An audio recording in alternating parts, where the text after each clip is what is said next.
Nah, sebelum memulai, alangkah baiknya kita bersama-sama untuk berdoa menurut kepercayaan dan agamanya masing-masing. Berdoa dimulai.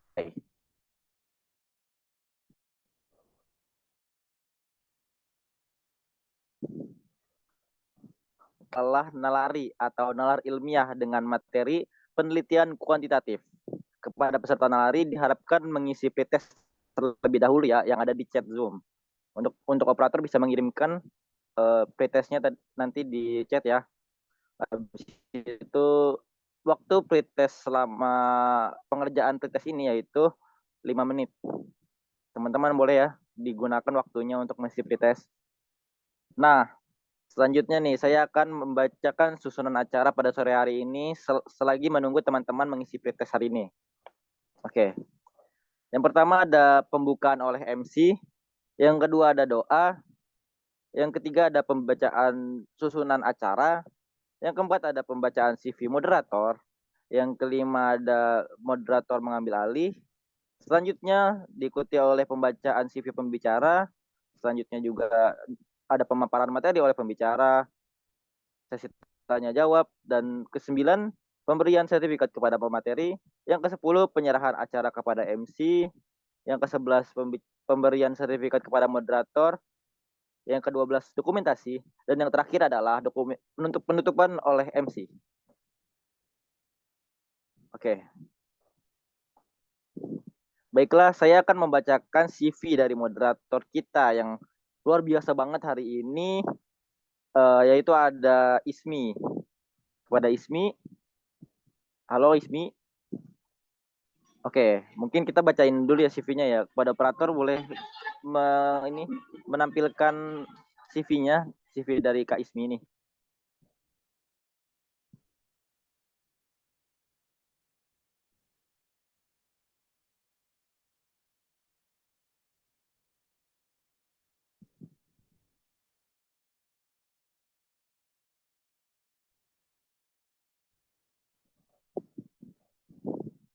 Oke, di sini ada profil dari teman kita Ismi, yaitu nama lengkapnya Ismi Nadilah Alhamid. Bentar. Oke.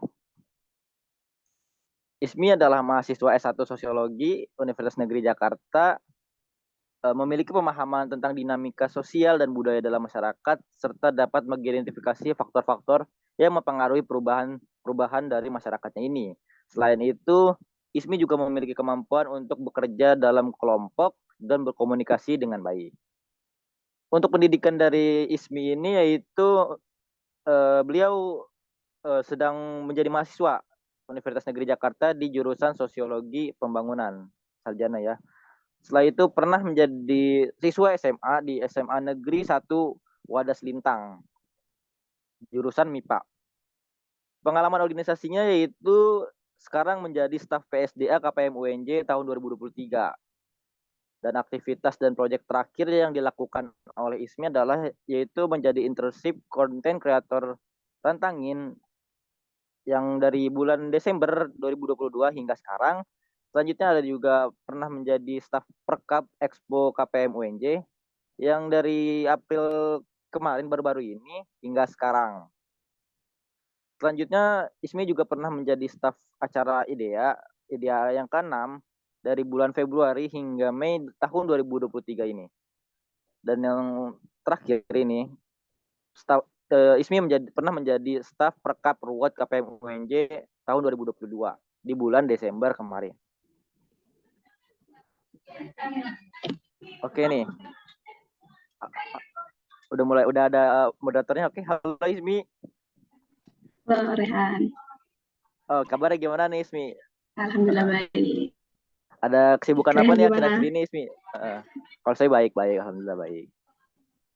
Gimana Ismi? Lagi UAS sih. Oh, lagi UAS. Udah selesai UASnya atau masih berlangsung gitu? Masih lumayan banyak. Oke.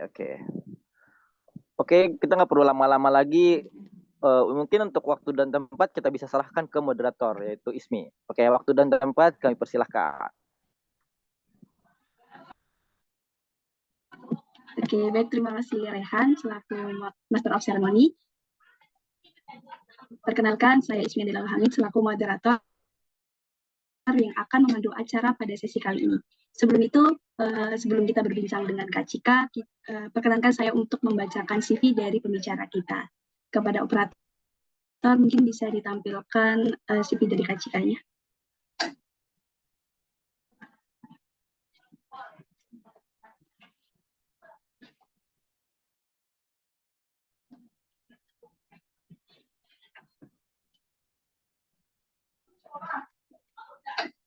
Oke, jadi Kak Cika Safa Maura ini seorang mahasiswa, boleh di-scroll.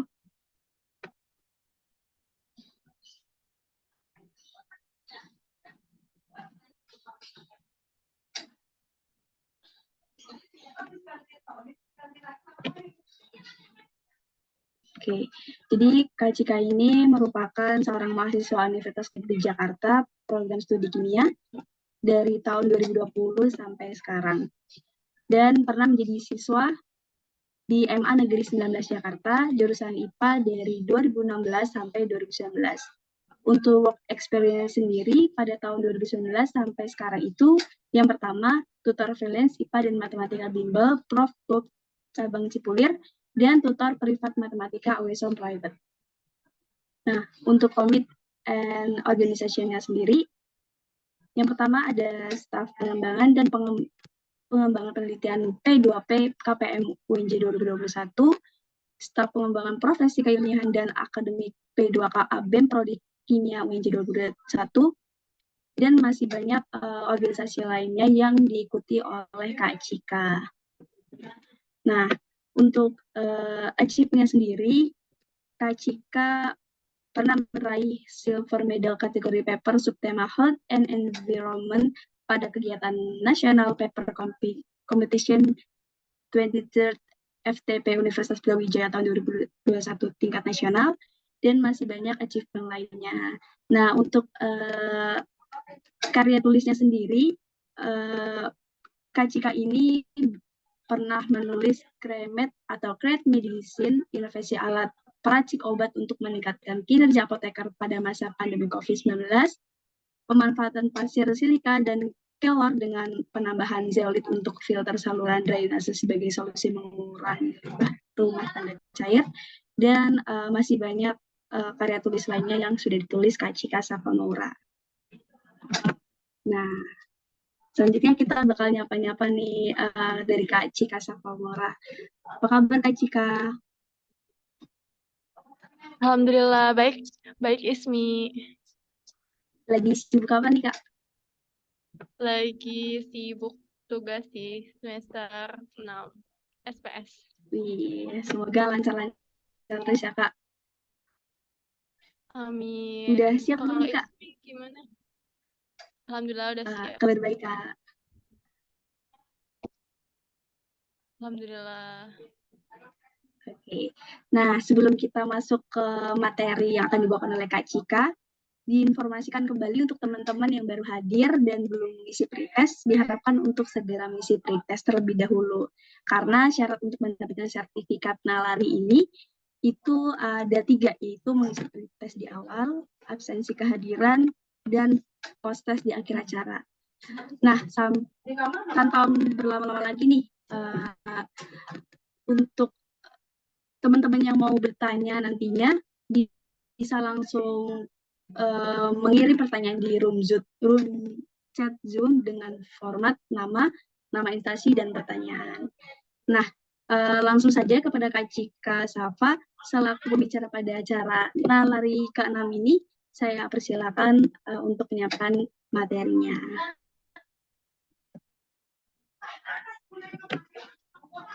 Oke, baik, terima kasih Ismi. Panitia boleh minta tolong share screen materinya.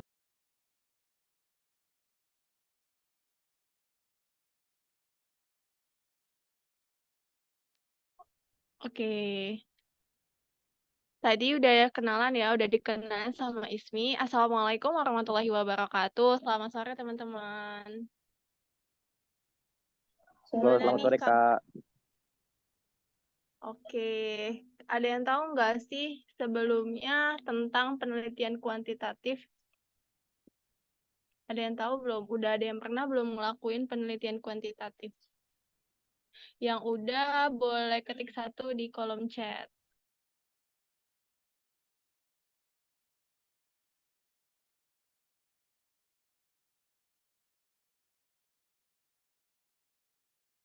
Oke, berarti udah ada yang pernah ya terkait penelitian kuantitatif. Nah, di sini aku mau menyampaikan materi terkait penelitian kuantitatif. Sebenarnya nggak jago-jago banget juga, karena kita sama-sama belajar. Nah, di sini ada beberapa topik yang akan aku bahas, yaitu ada pengertian penelitian kuantitatif, kemudian karakteristik penelitian kuantitatif, prosedur penelitian kuantitatif, perumusan hipotesis, bisa di next. Yang kelima, yaitu ada jenis penelitian kuantitatif, populasi dan sampel, teknik pengumpulan data, teknik analisis data, dan 2 materi lagi, bisa di next. Ada perbedaan penelitian kuantitatif dan kualitatif, dan yang terakhir adalah kelebihan dan kelemahan penelitian kuantitatif. Oke, kita masuk ke yang pertama, yaitu pengertian penelitian kuantitatif. Apa sih penelitian kuantitatif itu? Kan kita sering dengar ya di KPM, ada yang pakai metode kuanti, ada yang pakai metode kuali, ada yang pakai metode R&D. Nah, sekarang kita mau ke penelitian kuantitatif. Bisa di next. Nah, jadi penelitian kuantitatif itu adalah investigasi sistematis terhadap fenomena dengan mengumpulkan data yang dapat diukur dengan menggunakan prosedur-prosedur statistik atau cara lain dari kuantifikasi pengukuran. Istilah singkatnya atau mudahnya gitu yang teman-teman kenal, kuanti itu berhubungan sama angka ataupun data gitu, yang bisa teman-teman ingat. Bisa di next. Itu pengertian dari kuanti. Nah, apa sih karakteristiknya dari penelitian kuantitatif itu? Nah, di sini ada beberapa karakteristik. Bisa di next. Nah, ada yang pertama, asumsi bahwa realitas itu adalah objektif, terpisah di luar peneliti. Nah, kemudian yang kedua, itu menggunakan pola pikir deduktif untuk memahami fenomena dengan cara menggunakan konsep yang umum untuk menjelaskan fenomena yang bersifat khusus. Kemudian yang ketiga adalah bersifat sistematis, karena proses penelitiannya akan mengikuti prosedur yang direncanakan. Kemudian yang keempat yaitu subjek dan sumber data yang dibutuhkan serta instrumen yang dipakai sesuai dengan yang telah ditentukan. Lalu, instrumen yang digunakan dalam mengumpulkan data hendaknya dapat dipercaya atau valid dan andal atau reliable. Dan yang terakhir, karakteristiknya yaitu analisis data menggunakan analisis statistika. Nah, itu adalah karakteristiknya. Selanjutnya, bagaimana sih prosedur dalam penelitian kuantitatif itu? Nah, prosedur yang pertama itu adalah identifikasi permasalahan. Jadi, teman-teman ini perlu mengidentifikasi permasalahannya dulu nih. Permasalahan di dalam penelitian teman-teman itu apa gitu, sehingga bisa untuk melanjutkan tahap ke berikutnya, yaitu melakukan studi literatur. Nah, tentunya teman-teman udah dapat nih permasalahannya apa yang dalam penelitian teman-teman. Nah, teman-teman kaji lagi menggunakan studi literatur sebagai pendukung penelitian teman-teman. Nah, yang ketiga yaitu pengembangan, yaitu dikembangkan. Bisa buat kerangka konsep kerjanya, kayak semacam bagan itu untuk mempermudah penelitian jalannya teman-teman. Nah, kemudian identifikasi variabel bebasnya itu apa? Kan biasanya kalau kuantitatif ada hipotesis ya. Nah, teman-teman duga dulu nih hipotesis yang akan dihasilkan itu kayak gimana sih? Kemudian pertanyaan penelitiannya itu seperti apa? Biasanya pertanyaan penelitian itu bentuknya dalam rumusan masalah. Bisa di next. Nah, yang kelima, ini pengembangan instrumen penelitian. Setelah teman-teman udah tahu nih masalahnya apa, teman-teman udah cari nih teori-teori yang mendukung, terus udah ngembangin juga nih penelitiannya itu mau kayak gimana. Nah, selanjutnya pakai instrumen, tentunya kan untuk diuji gitu ya, itu pakai instrumen penelitian. Contohnya, kalau misalkan di kimia gitu ya, instrumennya apa gitu. Biasanya kalau instrumennya pakai yang kuanti itu biasanya UV vis gitu, untuk menentukan kadarnya. Nah, selanjutnya yang keenam itu menentukan teknik sampling. Teknik yang digunakan itu teknik apa? Misalkan dalam penelitian kuantitatif ya pendekatannya kan statistik, berhubungan statistik. Nah, teknik yang digunakan itu ada apa aja? Misalkan bisa pakai teknik elektrodeposisi kalau di kimia, terus bisa pakai teknik apalagi ini yang relevan sama penelitian teman-teman. Kemudian yang ke-7 yaitu pengumpulan dan kuantifikasi data. Lalu ke-8 analisis data, dan yang terakhir kesimpulan. Bisa di next. Nah, selanjutnya kita akan membahas terkait perumusan hipotesis. Tadi kan kita udah singgung ya, kalau di penelitian kuantitatif itu ada hipotesisnya. Nah, apa sih hipotesis itu? Bisa di next.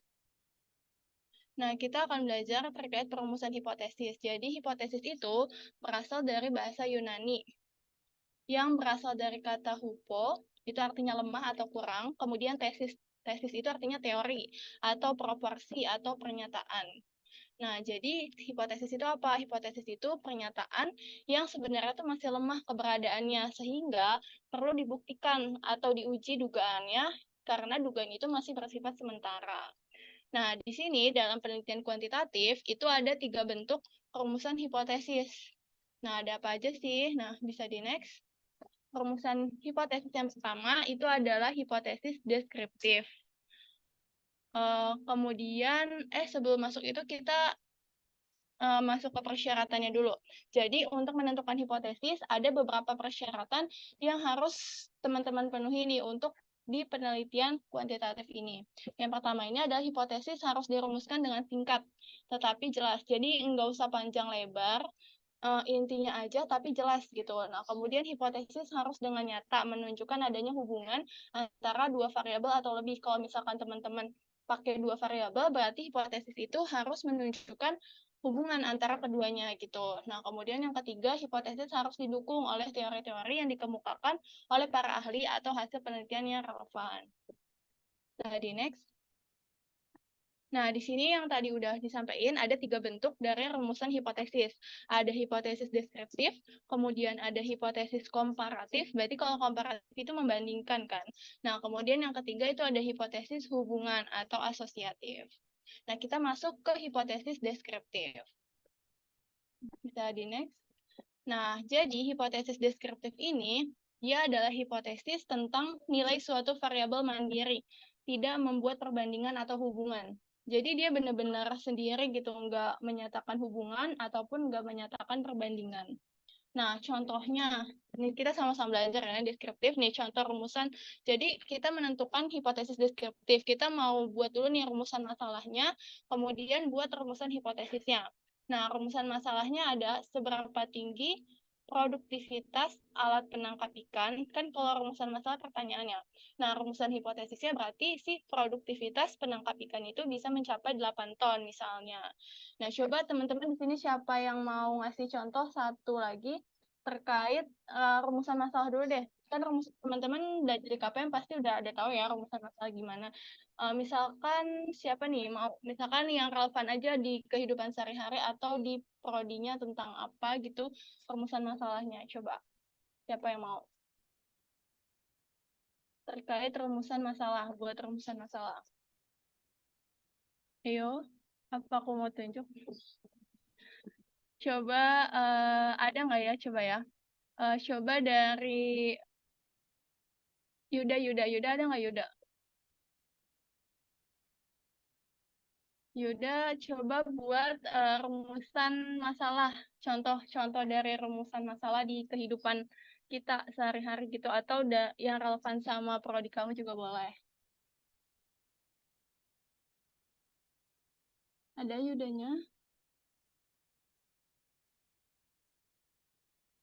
Atau ganti ya, coba siapa ya? Ismi, coba Ismi.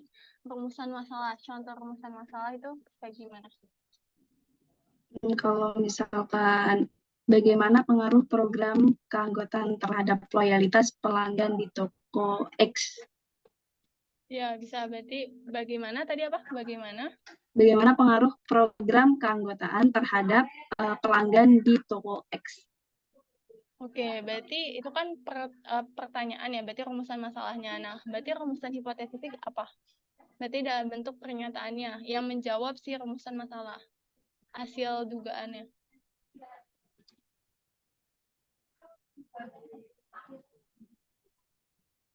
Berarti si toko tersebut berpengaruh terhadap terhadap loyalitas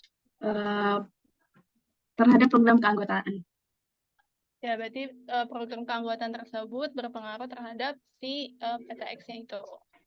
Oke, kita lanjut. Yang kedua, ada hipotesis komparatif. Nah, hipotesis komparatif itu adalah pernyataan yang menunjukkan dugaan nilai dalam satu variabel atau lebih. Kan kalau tadi dia deskriptif itu satu ya, tunggal mandiri. Nah, tapi kalau komparatif dia membandingkan keduanya gitu. Berarti dia bisa lebih dari satu. Nah, contoh dari rumusan masalahnya, apakah ada perbedaan produktivitas mesin ketik di Situbondo dan Probolinggo? Nah, ini kan kayak ngebandingin ya. Dia ngebandingin si produktivitas mesin ketik di kota Situbondo sama di Probolinggo. Nah, untuk rumusan hipotesisnya dia tidak terdapat, kalau misalkan tidak terdapat, berarti dijawab tidak terdapat perbedaan produktivitas mesin ketik di Situbondo dan Probolinggo. Nah, kan biasanya kalau H0 itu dia diterima ya. Nah, terus H1-nya itu ditolak. Nah, μ1 sama μ2-nya itu mewakili si variabel tersebut. Berarti antara dua variabel tersebut kan. Berarti si Situbondo dan Probolinggo. Bisa di next. Yang ketiga, yaitu ada hipotesis hubungan atau asosiatif. Nah, apa sih hipotesis hubungan itu? Yaitu pernyataan yang menunjukkan dugaan juga, tapi dia hubungan antara dua variabel atau lebih. Nah, contohnya, apakah ada hubungan antara jumlah fitoplankton dengan hasil tangkapan? Nah, berarti kan menyatakan hubungan nih antara si jumlah fitoplankton itu berpengaruh nggak sih sama hasil tangkapan? Nah, kemudian hipotesisnya itu tidak ada hubungan antara jumlah fitoplankton dengan hasil tangkapan. Atau misalkan contoh lainnya, misalkan aku di prodi kimia gitu ya, misalkan ditanya, buat rumusan masalah. Berarti apakah ada hubungan antara ukuran nanopartikel dengan aktivitas katalitik. Nah, berarti kan antara sebab sama akibat nih. Kalau misalkan ukurannya itu kecil, aktivitasnya apakah semakin besar atau semakin kecil gitu. Nah, berarti nanti dijawabnya terdapat hubungan antara ukuran nanopartikel dengan aktivitas katalitik. Jadi next.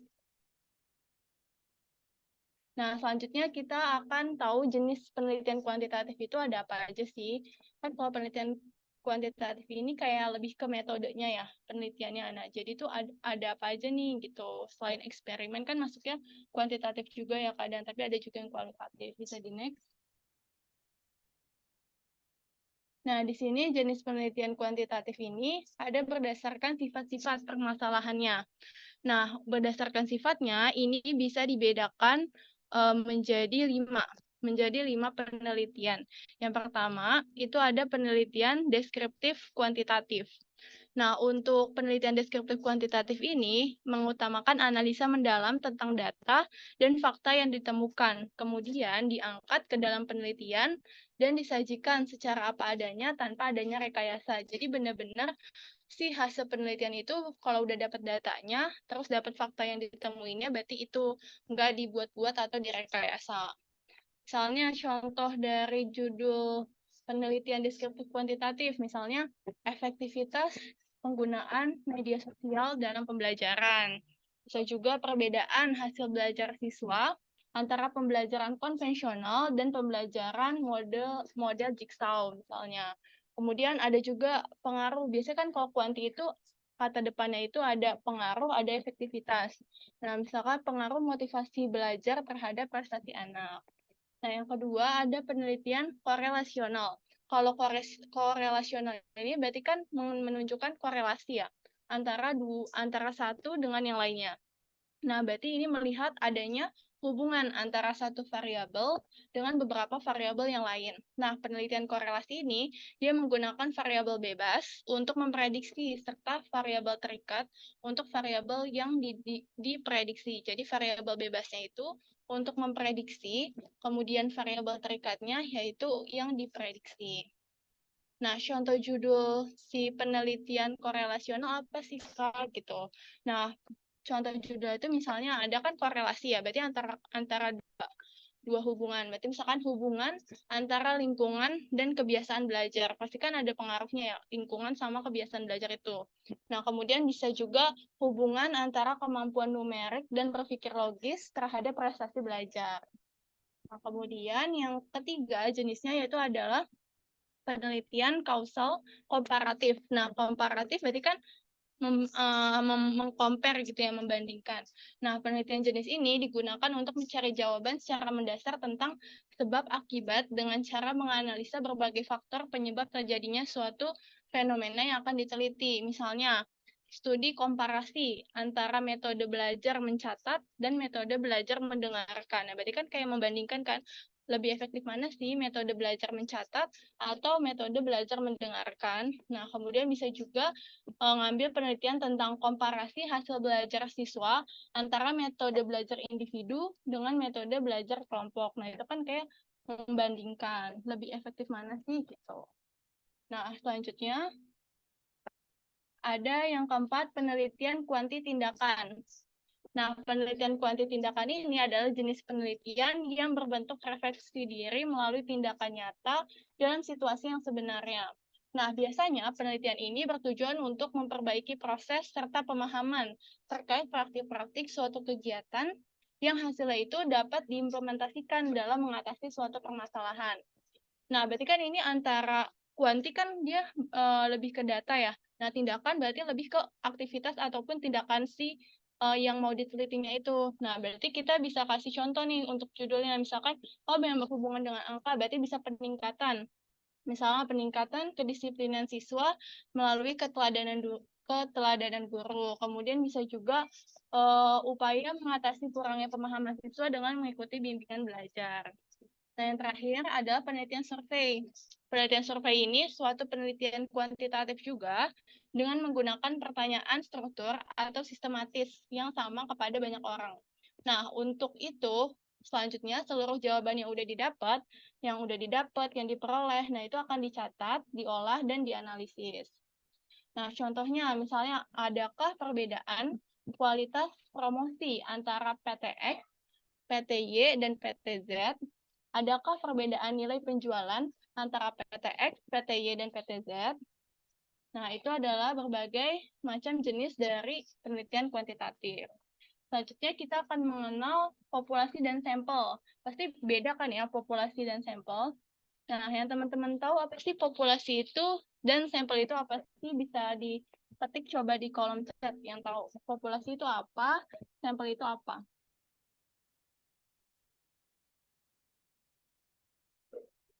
Ayo. Coba populasi misalkan, atau contohnya populasi itu kayak gimana sih gitu. Terus sampel itu kayak gimana misalnya. Populasi keseluruhan, sampel yang digunakan. Ini populasi mencakup seluruh sampel beberapa dari populasi. Oke, ada lagi?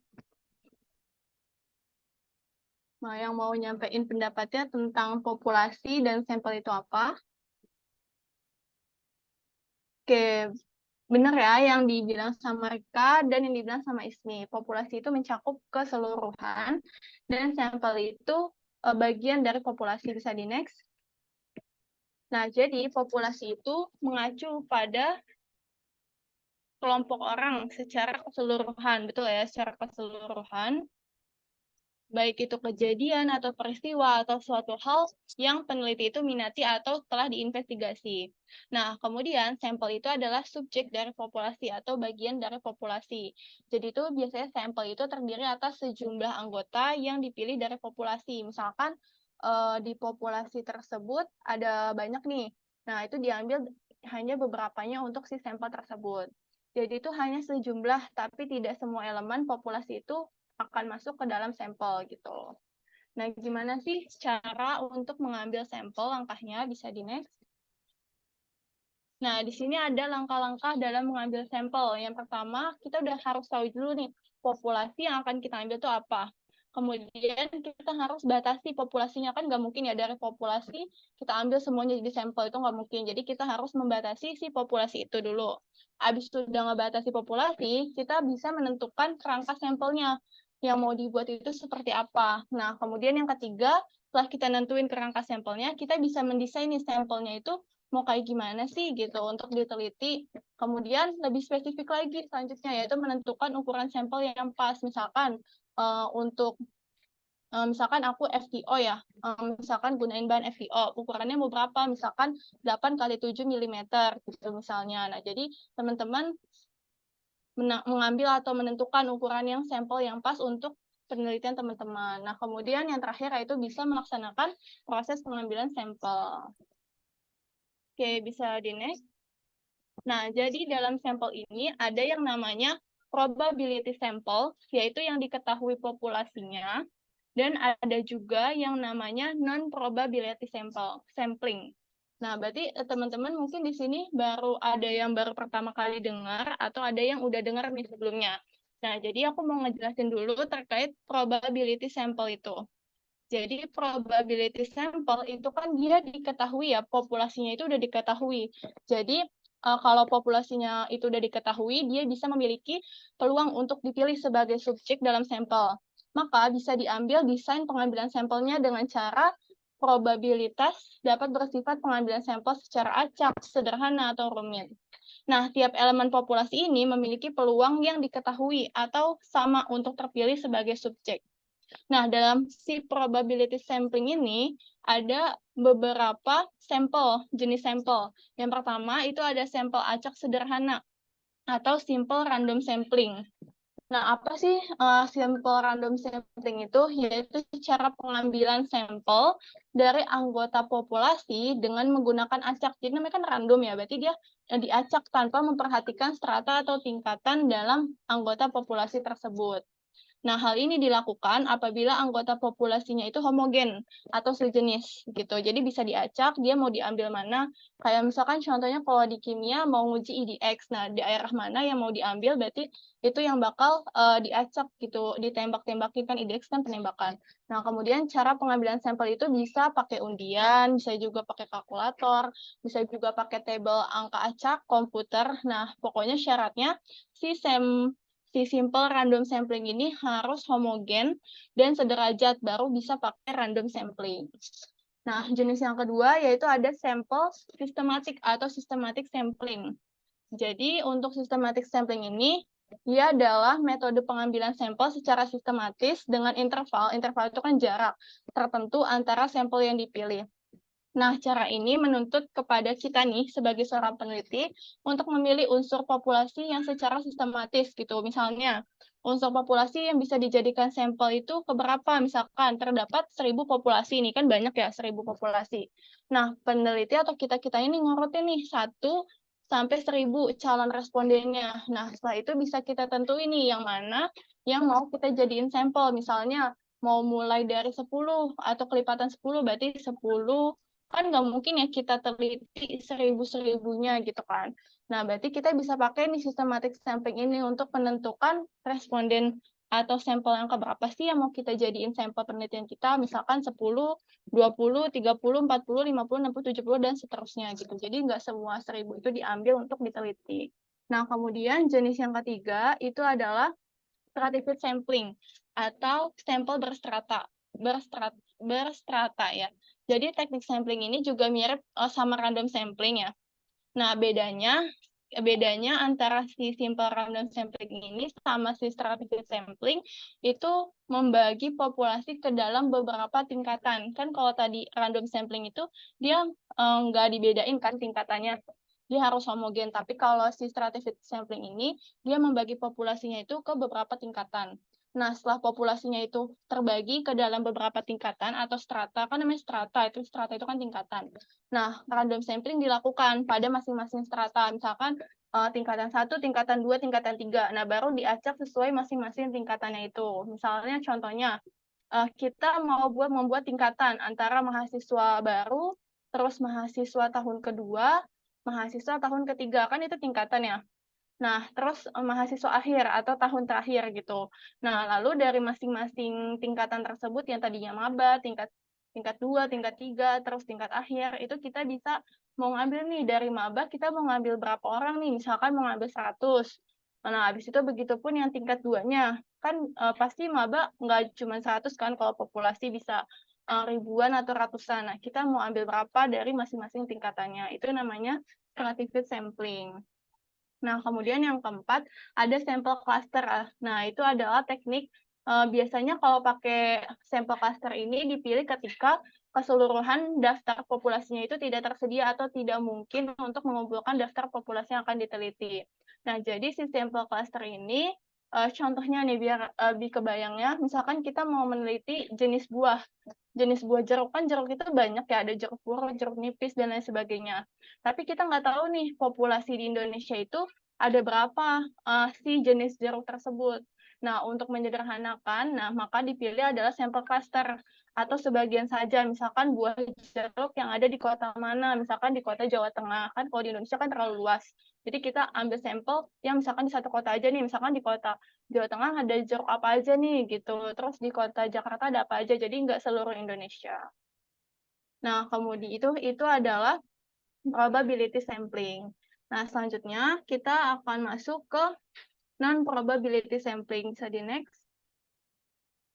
Nah, di sini non-probability sampling itu adalah biasanya kalau dalam desain penelitian ini pengambilan sampel cara non-probabilitas itu dia biasanya populasi itu terpilih sebagai subjek, sampel itu nggak diketahui kan kalau tadi populasinya diketahui ya. Nah, kalau ini non-probability nggak diketahui. Nah, hal tersebut berarti bahwa istilahnya tuh temuan dari studi terhadap sampel itu tidak dapat meyakinkan si peneliti gitu untuk mengeneralisasikan hasil dari populasinya. Nah, di sini ada non-probability sampling, macamnya juga ada sampel tersedia atau availability sampling, kemudian ada sampel sesuai tujuan atau purposive sampling, kemudian ada juga sampel sesuai kuotanya atau kuota sampling, dan ada snowball sampling. Nah, yang pertama kita akan bahas dulu nih terkait sampel yang tersedia atau istilah lainnya adalah availability sampling atau bisa juga convenience sample, accidental sampling atau selective sampling. Nah, biasanya untuk sampel tersedia ini dilakukan karena peneliti dihadapkan pada keberadaan subjek penelitian yang sangat dinamis. Maksudnya itu biasanya peneliti itu tidak punya kontrol nih atas jumlah populasi yang akan ditelitinya. Nah, selain itu karena emang dia tidak ada punya datanya gitu, nggak punya datanya, dia tuh kayak mustahil banget nih untuk nentuin jumlah populasi karena sangat dinamis gitu, berubah-ubah atau fleksibel.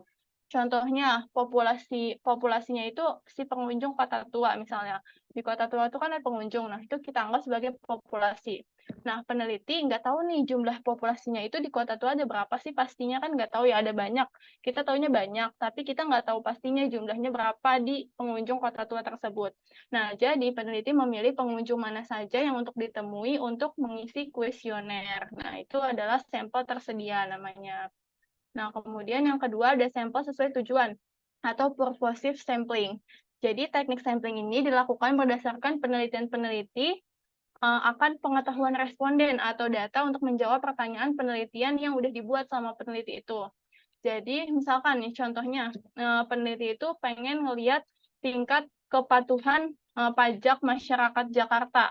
Nah, untuk mempermudah penelitian tersebut, pasti si peneliti itu harus tahu dong harus si responden itu harus berdomisili di Jakarta. Terus misalkan ditentuin umurnya dari berapa sampai berapa, misalnya dari 18 sampai 55 tahun. Terus biar lebih mempermudah, kan pajak berarti kan yang punya penghasilan kan. Nah, berarti misalkan ditarifin atau ditargetin nih rentang berapa penghasilannya, misalkan penghasilan per bulannya minimal 4,5 juta. Nah, dikasih tahu nih kriterianya apa aja, sehingga yang penelitiannya itu sesuai sama sampel kuotanya gitu. Kayak misalkan respondennya itu harus berdomisili di Jakarta, tadi terus rentang umurnya 18 sampai 55 tahun, penghasilan 4,5 juta. Nah, baru bisa mengisi kuesioner dari si peneliti tersebut. Nah, biasanya teknik sampling ini dilakukan dengan cara memberi kuota. Jadi dibatasi nih kuota sampelnya secara proporsional pada tiap kategorinya. Nah, kategori itu dibuat berdasarkan pengetahuan awal tentang karakteristik populasi. Nah, habis itu contoh lainnya, misalkan kalau tadi kan pajak ya, pajak di Jakarta.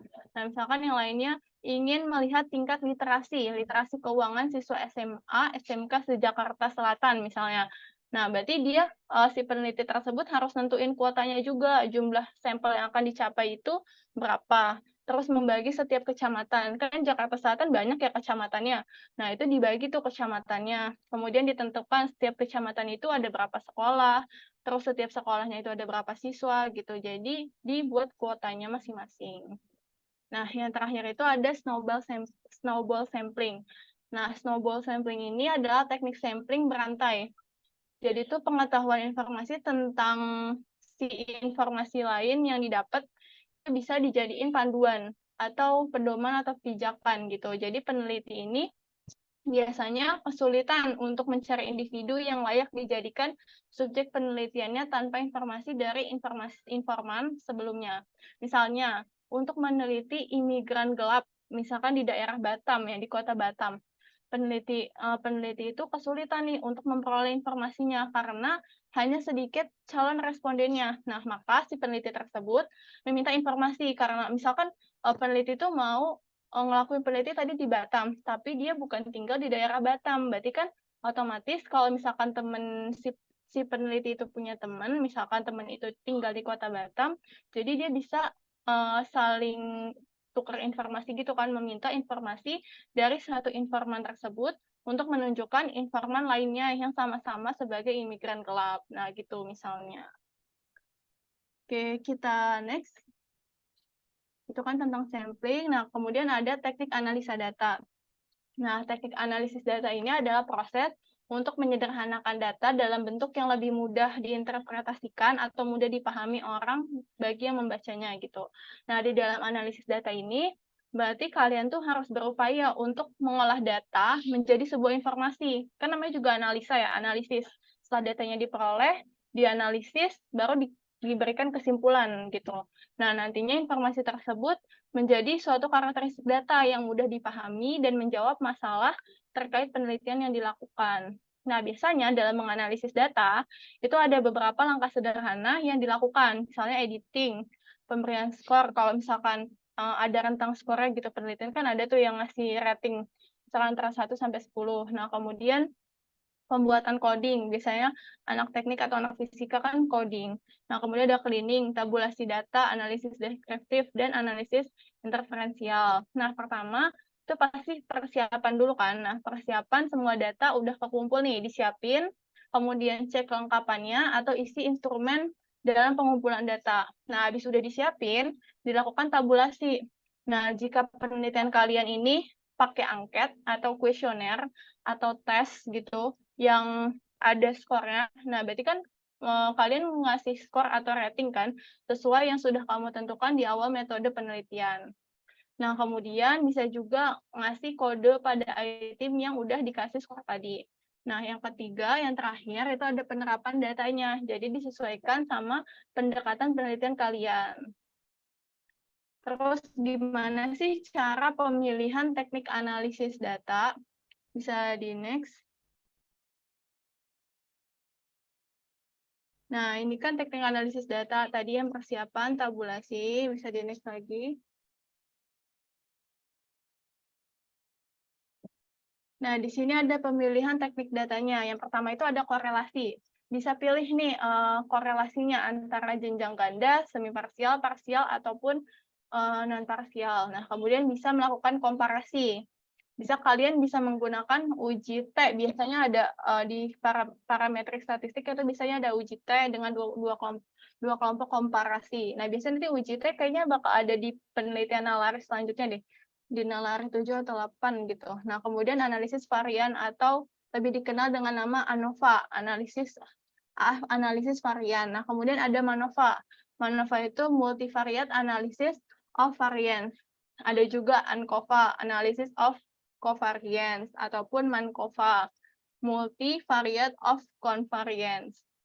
Nah, yang ketiga ada regresi. Jadi ada banyak pilihan. Regresi itu ada regresi sederhana, ganda, model linier, non-linier, polinomial, logistik, patah, variabel, dan lain sebagainya. Sampai ada ganda binary. Nah, yang terakhir itu ada univariate. Ini lebih ngenalin aja ya teknik analisis datanya. Yang keempat itu ada univariate. Jadi kalau kalian untuk milih si teknik univariat ini bisa terdiri dari satu variabel, kan uni ya, berarti uni 1 gitu. Bisa di next.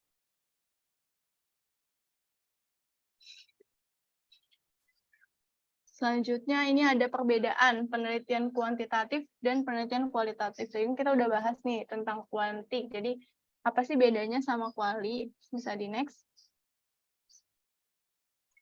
Nah, di sini terdapat banyak perbedaan antara penelitian kuantitatif sama penelitian kualitatif.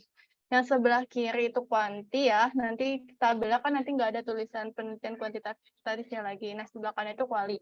Nah, bisa berdasarkan desain penelitiannya. Kalau kuanti itu biasanya spesifik, jelas, rinci. Biasanya itu desain penelitian ditaruh di bab 3. Terus ditentukan sejak awalnya desain penelitiannya mau kayak gimana. Nah, jadi itu buat pegangan setiap langkahnya untuk menuju ke bab 4-nya atau hasil dan pembahasannya. Nah, kalau kuali biasanya itu desainnya umum, terus fleksibel, sama dia itu bisa aja berubah sewaktu-waktu dalam jalannya penelitian. Terus ada juga berdasarkan tujuannya. Kalau kuanti, dia menunjukkan hubungan antara variabel, terus bisa menguji teori, memiliki generalisasi yang prediktif, bisa memprediksi gitu. Nah, tapi kalau kuali, dia bisa menemukan pola hubungan yang interaktif, menemukan teori, menggambarkan realitas yang kompleks, dan memperoleh pemahaman makna. Bisa di next. Kemudian ini berdasarkan tujuan tadi, kemudian berdasarkan teknik pengumpulan data. Ada kalau kuanti itu kuesioner, observasi, bisa juga wawancara terstruktur. Kalau kuali bisa observasi partisipan, interview, dokumentasi, sama triangulasi. Nanti kalian bakal lebih lanjut belajar tentang penelitian kuali di nalari selanjutnya. Bisa di next. Nah, kemudian berdasarkan datanya, kalau kuanti, dia hasil pengukuran variabel yang dioperasionalkan dengan menggunakan instrumen. Tapi kalau kuali, ya dia itu biasanya pakai dokumen pribadi, catatan lapangan, ucapan dan tindakan responden, serta dokumen lain yang menunjang. Terus ada juga berdasarkan sampelnya. Biasanya kalau kuanti itu besar sampelnya, terus representatif, sedapat mungkin random, kita kan random sampling ya. Kemudian ditentukan sejak awal nih sampelnya mau apa. Tapi biasanya kalau kuali itu sampelnya kebanyakan mayoritas itu kecil, terus tidak representatif dan berkembang saat penelitian. Jadi bisa sewaktu-waktu itu diubah atau menyesuaikan penelitian tersebut. Bisa di next. Nah, ini ada berdasarkan analisisnya. Kalau kuanti, setelah selesai pengumpulan data. Kalau analisisnya itu, jadi datanya dulu dikumpulin, baru bisa dianalisis. Terus deduktif, menggunakan statistik untuk menguji hipotesisnya. Nah, kalau kuali, dia terus-menerus sejak awal nih. Jadi dia sambil ngumpulin, sambil analisis. Terus induktif, mencari pola, model, tema, dan teori. Kemudian ada juga berdasarkan hubungan sama respondennya. Kalau yang kuanti dibuat jarak agar objektif, terus kedudukan peneliti lebih tinggi daripada respondennya, dan jangka pendek sampai hipotesis dapat dibuktikan. Nah, kalau kuali, dia bisa kedudukannya itu sama, terus jangka waktunya lama, sampai datanya itu jenuh, dan dapat ditemukan hipotesis atau teorinya. Bisa di next. Kemudian ada berdasarkan usulan desainnya. Kalau kuanti tadi luas dan rinci, apa-apa aja yang didesainin di bab 3-nya, kemudian literatur yang digunakan berhubungan dengan masalah dan variabel yang akan diteliti, prosedurnya juga harus spesifik dan rinci, misalkan dibuat bagan alir, langkah-langkahnya kayak gimana, kemudian masalah dirumuskan dengan jelas. Nah, untuk kuali, dia singkat, umum, bersifat sementara, kemudian literaturnya itu bisa digunakan atau bersifat sementara juga, jadi nggak harus menjadi pegangan utama. Terus prosedurnya itu bersifat umum, gitu, nggak harus dirinciin atau dispesifikin. Bisa di next. Kemudian berdasarkan waktu penelitiannya, kalau kuanti, itu penelitian itu akan selesai ketika semua kegiatan yang direncanakan dapat diselesaikan, baru penelitian itu selesai. Tapi kalau kuali, itu penelitian itu selesai ketika setelah tidak ada data yang dianggap baru atau jenuh. Nah, itu bisa dikatakan selesai.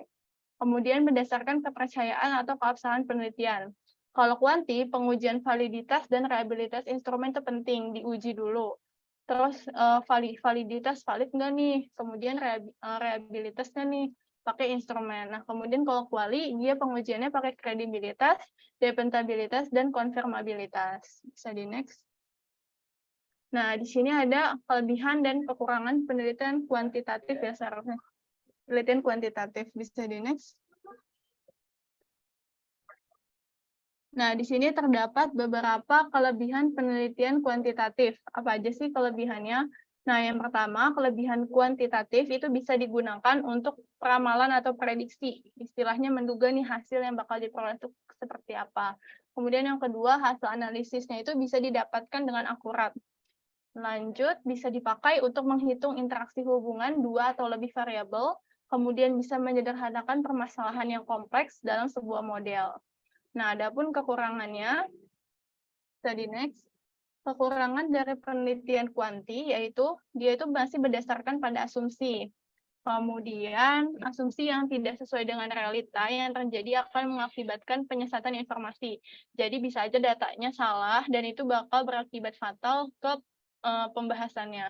Nah, kemudian yang ketiga, data harus berdistribusi normal dan hanya bisa dipakai untuk menganalisis data dengan populasi dan sampel yang sama.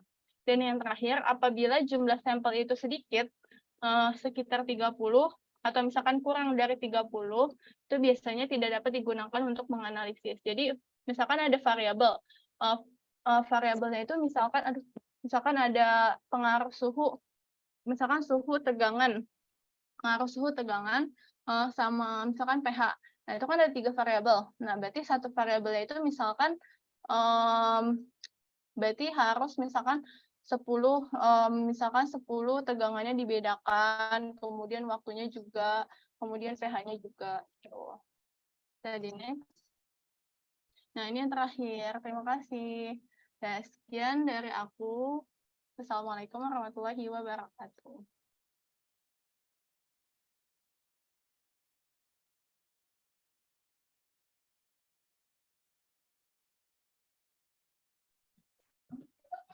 Terima kasih pada Kak Cika. Oke, kepada teman-teman yang mau bertanya, mungkin langsung aja bisa di kolom chat atau raise hand.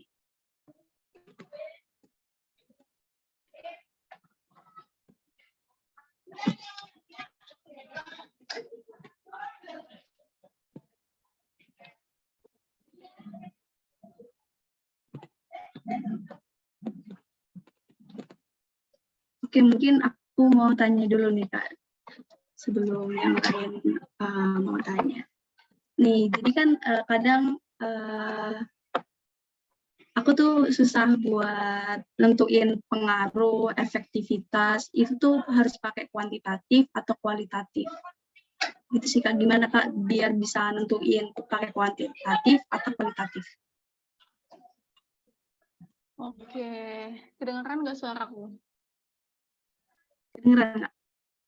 Oke, biasanya tuh kalau kuanti sama kuali itu bisa dilihat dari judul. Dari judulnya, biasanya yang aku pelajarin gitu ya di KPM juga, itu kalau kuanti itu pasti ada efektivitas, ada pengaruh gitu. Nah, cara bedanya gimana? Kadang di kuali juga pakai itu ya. Seharusnya di kuali nggak boleh pakai itu gitu kan, efektivitas pengaruh. Mungkin cara bedainnya gini, bisa kelihatan dari judulnya misalnya. Kalau kuali itu lebih ke data atau statistiknya itu nggak terlalu kelihatan. Kayak misalkan nih, contoh kuanti, misalkan kuanti, aku contohin kuanti, efektivitas, misalkan efektivitas ukuran nanopartikel terhadap ini yang kena aspal tangan aku ini gede banget nih. Tiba-tiba dia bilang, gue juga nggak nyadar loh, kok tiba-tiba hampir nggak ada sih. Bisa di mute. Tinggal buka. Oke, lanjut ya. Tadi kan bedanya kuali sama kuanti, efektivitas sama pengaruh. Misalkan kalau yang di kuanti, bisa dilihat nih, efektivitas, misalnya efektivitas ukuran nanopartikel terhadap aktivitas katalitik. Nah, itu kan bisa dilihat ya, nanopartikel terhadap aktivitas katalitik. Bisa kita baca dari judulnya itu bisa menunjukkan data ataupun angka gitu. Sampai sini udah paham belum? Nah, kalau yang kuali, misalkan pengaruh lingkungan sekitar, misalkan judulnya pengaruh lingkungan sekitar terhadap motivasi belajar siswa. Nah, bisa kelihatan kan dari judulnya berarti itu kuali gitu. Sampai sini udah paham belum? Oh enggak. Oke. Ada pertanyaan dari Kak Taufik Ihsan Maulana. Kalau analisis itu udah pasti kuantitatif atau kualitatif ya, dan itu udah pasti pengambilan datanya pakai kuesioner atau cukup observasi aja. Judul lengkapnya analisis performa website kampus menggunakan metode website performance, Pingdom Tools, dan GTmetrix. Oke, boleh dijawab Kak Cika. Oke, sebentar aku baca lagi. Kalau analisis itu udah pasti kuantitatif atau kualitatif ya, dan itu udah pasti pengambilan datanya pakai kuesioner atau cukup observasi saja. Judul lengkapnya itu analisis performa website kampus menggunakan metode website performance, Pingdom Tools, dan GTmetrix. Oke, aku izin jawab ya Taufik. Jadi untuk analisis ya, analisis lebih, kan judulnya itu analisis performa website kampus menggunakan metode website performance, Pingdom Tools, dan GTmetrix. Nah, berarti kalau analisis itu udah pas, pertanyaannya kalau analisis itu udah pasti kuantitatif atau kualitatif gitu ya. Nah, biasanya kalau berhubungan sama analisis, tergantung penelitiannya itu, balik lagi ke penelitiannya. Kayak misalkan nih judulnya, analisis performa website kampus menggunakan metode website performance, Pingdom Tools, dan GTmetrix. Nah, itu berarti lebih ke kualitatif kan, karena dia mau nguji si performa website kampusnya itu menggunakan metode website performance. Nah, biasanya pengambilan datanya itu bisa pakai kuesioner atau observasi. Nah, bisa pakai dua-duanya, antara kuesioner dan observasi. Kenapa bisa pakai dua-duanya? Karena pertama, kita observasi dulu nih, performa website, misalkan pada penelitian sebelumnya kita observasi gimana sih performanya. Habis itu kita bisa melakukan pengambilan datanya itu pakai kuesioner gitu. Di sini udah paham belum, Taufik?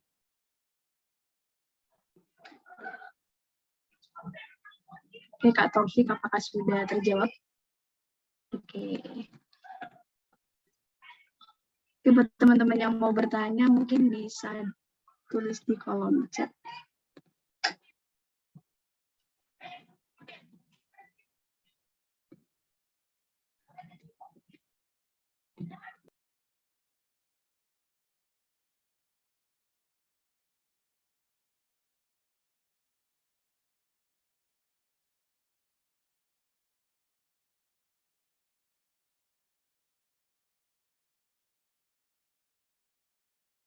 Iya, sama-sama, Taufik.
Izin tanya lagi nih Kak, kalau misalkan di penelitian kuantitatif itu kesulitannya itu ada di mana sih Kak? Yang mungkin part paling sulit itu? Kenapa Isfi kepotong tadi yang akhir? Kesulitan dari penelitian kuantitatif. Kesulitannya ya? Ya. Oke, aku izin jawab ya. Yang pernah aku alami gitu ya pengalamannya. Kalau penelitian kuantitatif, itu kesulitannya ketika ngolah datanya itu lumayan banyak gitu. Sama kayak harus teliti. Misalkan kita udah dapat hasil nih, udah hasil data, udah ngambil data yang diperoleh nih. Aku contohnya di kimia ya. Misalkan aku udah dapet nih hasil kuantitatif dari ukuran si nanopartikel diameternya sama panjangnya. Nah, habis itu perlu diolah pakai waktu itu analisis CHEM. Nah, itu kan datanya itu waktu itu ada nggak satu doang kan, kalau kuantitatif tadi kan banyak ya datanya. Nah, itu data yang diolah banyak, waktu itu sampai 100 siklus. Nah, 100 siklusnya kan banyak banget. Nah, habis itu kita ngolah datanya itu sih yang ngalamin kesulitan gitu, agak struggle itu di situ. Kayak harus teliti juga, terus habis itu kalau salah satu kan berakibat ke salah semuanya gitu. Tuh kalau dari aku. Oke, terima kasih Kak Cika. Mungkin ada lagi yang bertanya dari Gaitsa. Bagaimana cara bedain judul kuantitatif dan kualitatif? Ada nggak ciri-ciri khusus? Mirip-mirip kayak tadi, Kak. Cara bedain judul judul kuanti sama kuali ya? Ya. Ya, biasanya kalau kuanti pakai judul efektivitas sama pengaruh. Terus habis itu kalau kuali itu biasanya analisis, terus habis itu analisis, terus kajian, misalkan depannya, terus habis itu pemanfaatan gitu. Itu biasanya kuali. Oke, Gaitsa, apakah udah terjawab? Oke, dia tanya lagi nih Kak, dari Kak Tia. Kak izin bertanya, kalau prasyarat uji kuantitatif statistika parametrik ada nggak Kak? Kalau ada, apa aja?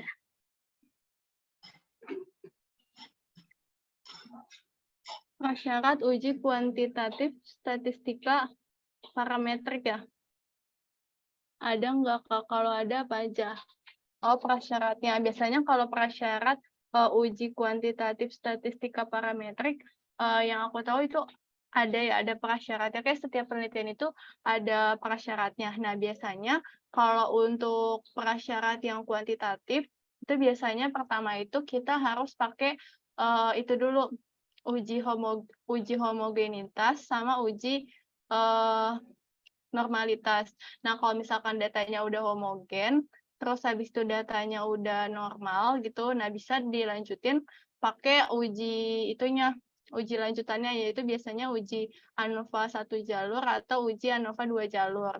Nah, tapi kalau misalkan datanya itu nggak homogen, terus habis itu datanya itu atau nggak berdistribusi normal, atau nggak homogen, atau nggak normal, nah itu biasanya dia nggak bisa dilanjut ke ANOVA dulu, dia harus pakai itu uji non parametriknya kayak gitu. Ya, apakah dari Katia udah terjawab?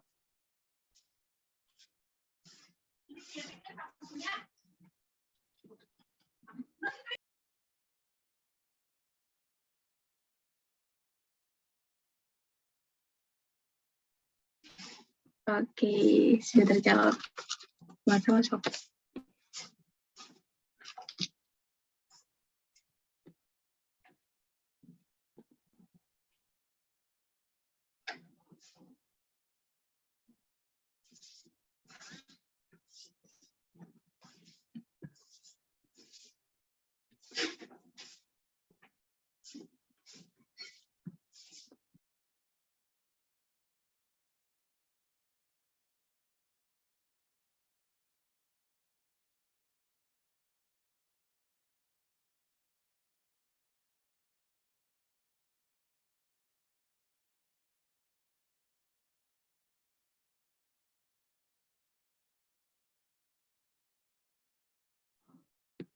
Oke, karena waktu udah sore, terus kayaknya teman-teman udah capek. Keren banget nih pemaparan materi dari Kak Cika. Terima kasih banyak ilmunya, Kak. Selanjutnya, izinkan saya untuk membacakan kesimpulan dari materi tentang penelitian kuantitatif. Jadi penelitian kuantitatif ini adalah penelitian yang melibatkan data dan hasilnya itu sistematis. Untuk karakteristik penelitian kuantitatif itu ada 6, bisa diukur, terus menggunakan pola pikir deduktif, sistematis, dan memiliki sumber data. Serta instrumen yang digunakan itu valid dan reliable. Dan analisis data menggunakan analisis statistika. Nah, untuk prosedur penelitian kuantitatif itu ada identifikasi permasalahan, melakukan studi literatur, riset framework, dan identifikasi variabel bebas, hipotesis, dan pertanyaan penelitian. Nah, untuk perumusan hipotesis sendiri, hipotesis merupakan pernyataan yang masih lemah, keberadaannya yang perlu dibuktikan atau dugaan yang sifatnya masih sementara.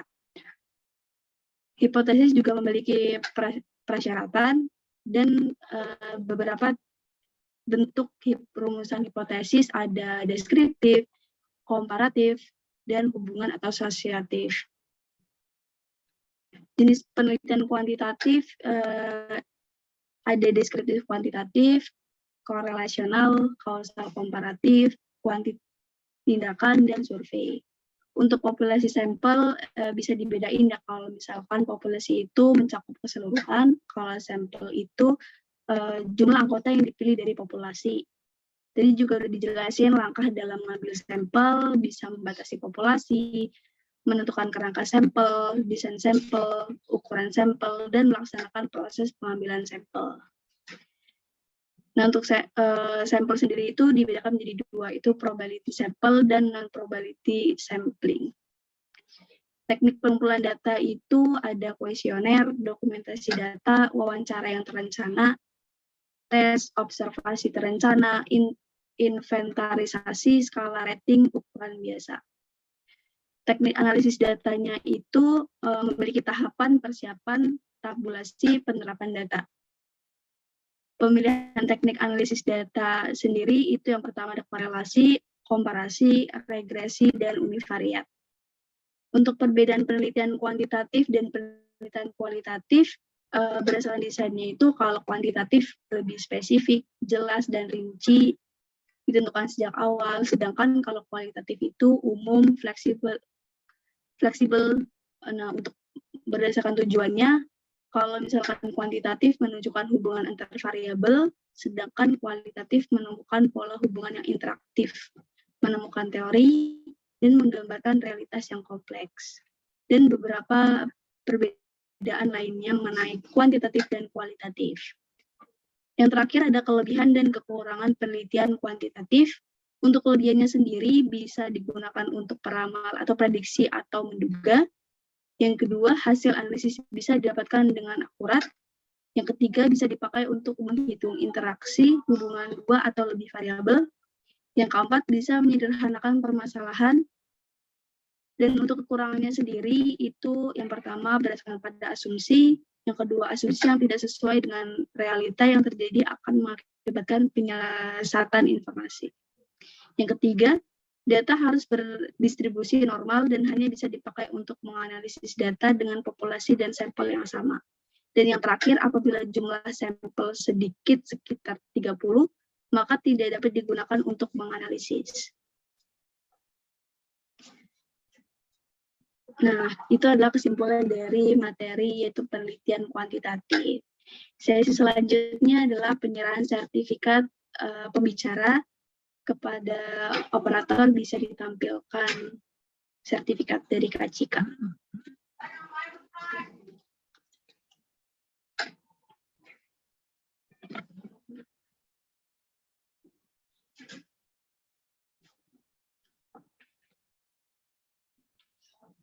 Nah, ini merupakan sertifikat nasional nomor 063/SER/E/KPM UNJ 5/2023 diberikan kepada Cika Safa Maura, APMM, sebagai pembicara dalam kegiatan nalar ilmiah yang ke-6 nasional dengan tema penelitian kuantitatif yang diselenggarakan oleh kelompok peneliti muda Universitas Negeri Jakarta.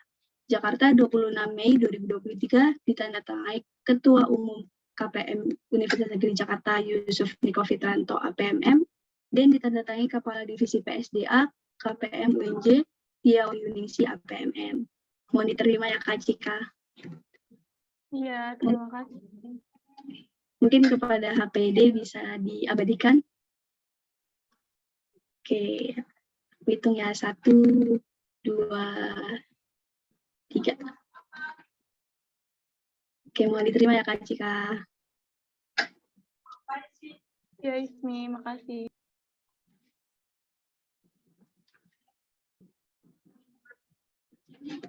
Baik, karena cara pemaparan materi oleh pembicara telah selesai, di sini saya selaku moderator pamit undur diri.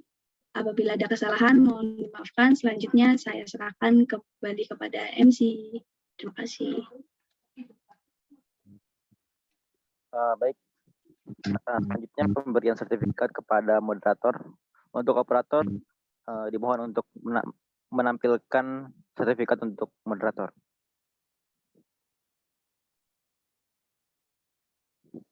Oke, di sini ada sertifikat nasional dengan nomor dengan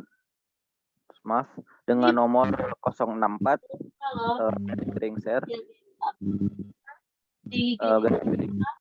KPM UNJ /5/2023 diberikan kepada Ismi Nadilah Alhamid, APMP, sebagai moderator dalam kegiatan lari atau nalar ilmiah 6 nasional dengan tema penelitian kuantitatif yang diselenggarakan oleh kelompok peneliti muda Universitas Negeri Jakarta. Aku tahu. Jakarta 26 Mei 2023. Jadi kalau kadang hapus kayak. Iya.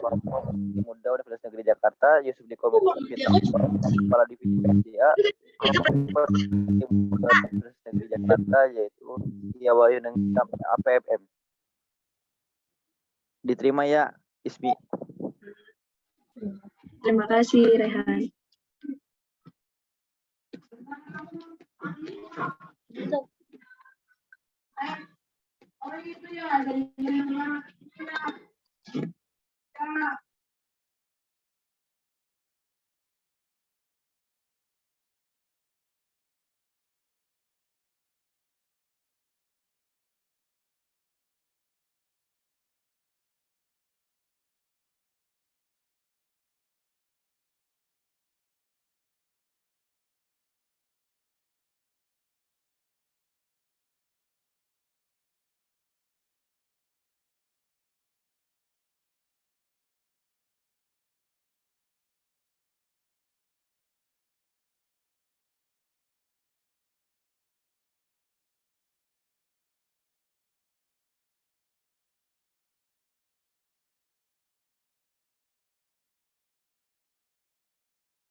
Maaf MC, suaranya terputus. Maksudnya belum di on mic.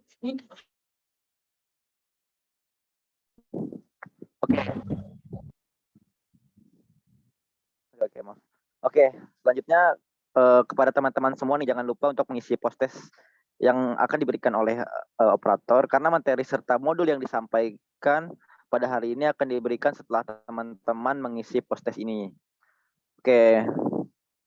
Oh iya, juga mau diingatkan kembali kepada teman-teman semua nih, sertifikat sertifikat akan dikasih kepada teman-teman semua apabila teman-teman semua ini sudah mengerjakan pretest, pre-sesi dan juga post-test yang akan di-share kembali oleh operator nantinya. Tuh. Jangan lupa edisi ya teman-teman. Oke, selanjutnya ada sesi dokumentasi nih. Kepada operator boleh untuk mempersiapkan sesi dokumentasinya. Untuk teman-teman bisa mempersiapkan penampilan terbaiknya supaya bisa lengkap dan juga keren. Nah, sekarang udah ada yang on cam. Oke teman-teman, yang lain bisa on cam. Oke, di sini ada Raffi Sultan.